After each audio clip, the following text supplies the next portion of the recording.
Hello again everyone from Tokyo, Japan, and welcome back to Japan Vintage Camera, where it's an incredibly hot and humid day here. I just got back from walking the dog, and after 20 minutes outside I had to go and take a cold shower and change my clothes. The weather's really muggy.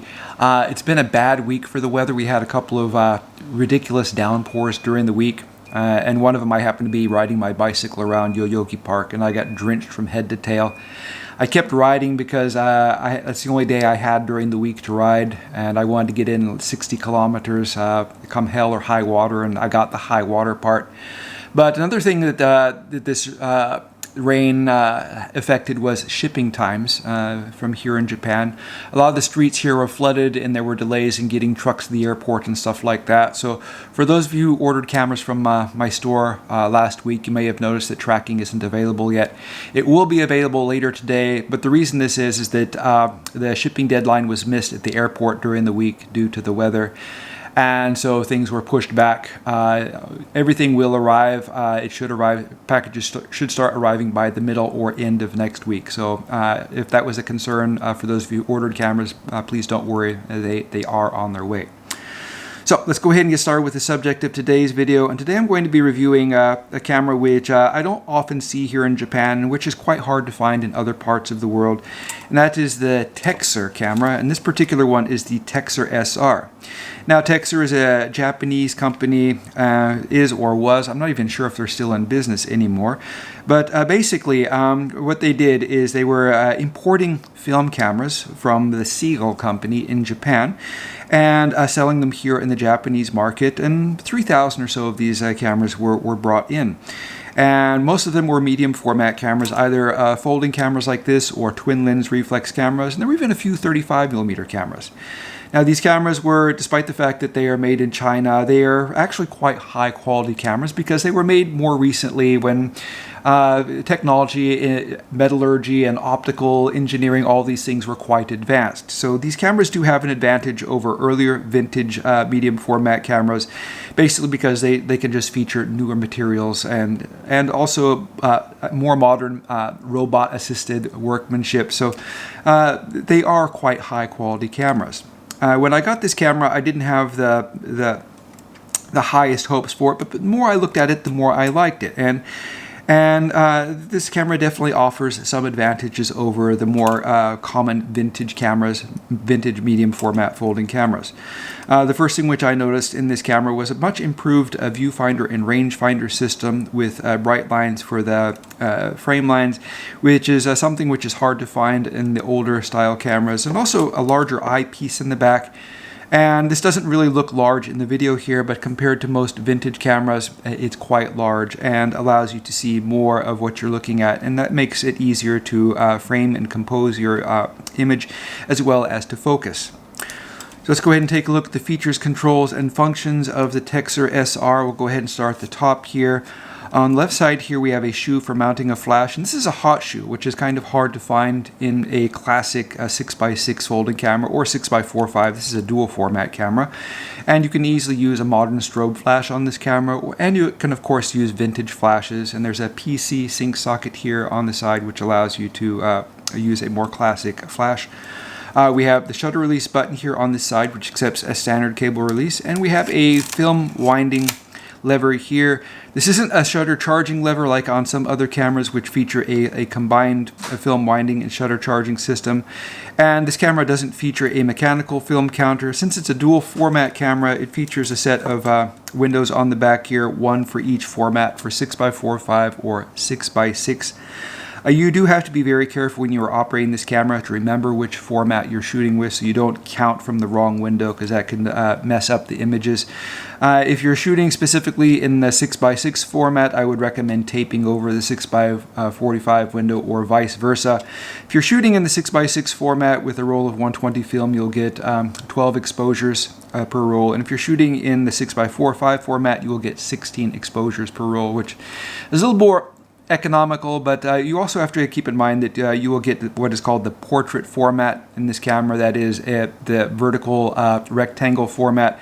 You can make it a more, I guess, landscape-oriented one by simply holding the camera sideways, and that will give you the more of the, I guess, panoramic or you say landscape format. Most people who shoot these cameras prefer the 6x6 format. I guess they like the larger negatives, and the square format is popular for stuff like Instagram and whatever. And if you're shooting on film, even 120 roll film like this, it's quite easy to get your negatives scanned digitally so you can share them over the internet. Just keep in mind that if they are high resolution scanned, that the image files can be really large, because a film negative can hold a lot of information when it's translated digitally. I'm always surprised when I look at old scans I have of 4x5 film, and despite the fact that I scan them at lower resolutions with a flatbed scanner, if I put one on my monitor and I scroll in on it, it just keeps scrolling in and in and in, and even the smallest parts on the negative, I can scroll in and get a really detailed view of the smaller parts. So it's one of the cool things about shooting with these larger formats. On the center here we have a small chrome button. This is what you use to open the camera. You simply push that down and that pops open the door and pulls out the lens, which has all the important stuff on it. This camera has a focusing ring located here on the back, which you can turn with your thumb, and there's a depth of field scale located on the front. We have an aperture lever here. We have a range of apertures from f3.5 through f22. We have a self-timer lever here. As this is a newer camera with newer technology, I'm not really afraid to use the self-timer on this camera.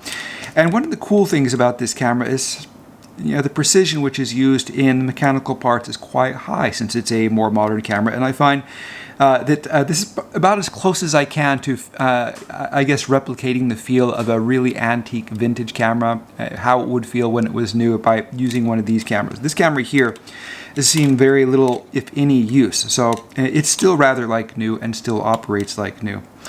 We have the shutter charging lever here. And one thing to keep in mind when you are using the camera, you have to, between frames, you have to wind the film, otherwise the shutter charging lever won't work. And the same applies to if you're using the self-timer.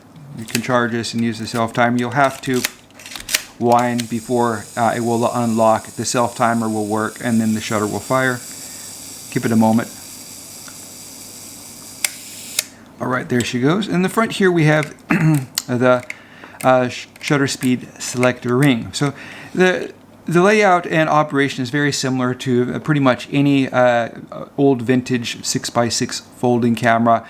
If you've used one of those, you'll have no trouble adapting to one of these. And this isn't a very difficult camera for someone who is new to photography to figure out how to use and understand. It's a very simple system, very easy to understand, and since it's mechanical and very new, you're not likely to have any problems with it. The lens is a Texer style lens, and it's just called a SR lens. Nothing very special about, but a 75mm f3.5 lens. 75mm is slightly on the wide angle for medium format cameras. I guess the most normal kind of lens would be something like a 100 or 105mm lens, but since this is a square format camera and not a, like I say, a 6x7, 8 or 6x9 camera, there isn't so much effect, from the I guess the wider angle perspective. You get a really good quality image, and it's still good for things like shooting people in faces and things like that. Wider angle lenses, the closer you get, the kind of people start to get big noses, and and there's a little bit of distortion, but not so much with these cameras, especially when you're shooting in the 6x6 and even more so in the 6x4.5 formats. To close the camera, you simply push back on the hinges, the center hinges, and pop it shut. Opening the film door is very similar to other cameras. There are doors here which you can use to change the format. There's one on either side. When you close them, you get the 6x4, 4x4, 4x5 format, or 6x45, I'll just say. And when they're open, you get the 6x6 format. You have little plungers here which you can pull up, and that allows you to put in the film. You stretch the film across and feed it into the back here, and I would simply, when loading the film, just wind and wind and wind and wind until the arrow on the back of the film paper is pulled across here somewhat in the center. Then I would close the camera and open the film counter windows here and simply wind until the number 1 pops up in whichever format you are going to use. Keep in mind when you're using 120 roll film, it is possible, and people do it, and I've done it myself, to put in the film the wrong way. When you're pulling the film across in a camera like this, the back paper should show on the back with the numbers and symbols and things like that on it. If it doesn't, then you've got the film loaded backwards. And other cameras, ones with have film cartridges and things like Mamiya 645s, the SLR ones, it's kind of opposite. So yeah, just make sure that the paper with the color and the name and brand and stuff like that is on the back side when you're closing the camera. Anyway, that's it. I had this camera listed for sale in my online stores, but it sold rather quickly. I'm expecting to get one more later this week and another one the week after. So if you want to buy one of these cameras, please visit my online stores. I'll post links to my stores in the description below the video. I have a couple of more videos coming up next week. I have a really cool video about the Canon Demi-C. I got one of those, which I just got finished overhauling, and really wonderful camera and probably very interesting. It's kind of the opposite of this camera. Rather than being a medium format camera, it's a half frame 35mm camera. Really, really cool. Anyway, that's it for this video. If you like it, please click the like button. If you want to see more, please subscribe. Thank you very much for watching, and I hope you tune in again soon.